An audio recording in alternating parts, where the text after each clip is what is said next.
sa akin. Ibig sabihin di ko na pa kailanganin maggantay ng matagal dahil wala. Hindi mo rin pala ko trip, di mo na sana pinakilig, yeah.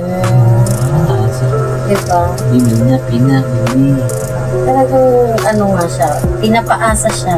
So siya umaasa din na magkagusto din sa Ayan, dahil makaka-relate niya. Hindi lang na pagdating sa pag-ibig. Tapos casta ko yung ganda ng tattoo niya. Ganda.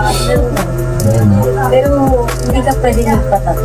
Okay, sayang. Ganda si casta ko. Maganda lang sa kanila. Pag na sa'yo. Ayan guys, no?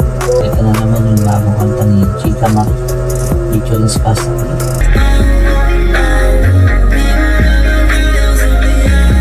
Galing nga yung mga yung strip lang Dancer. yung casta ko. Talagang parang susundan mo eh.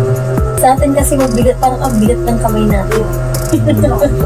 Sa kanila kasi parang Wala na yung pati nagawa yan sa buhay, hindi music na lang eh. ng Talagang galawan. parang gano'n na lang talaga yung mga hobbies nila. Ganda tignan kahit mukhang walang energy. Paalam na di na ito biro. Yay!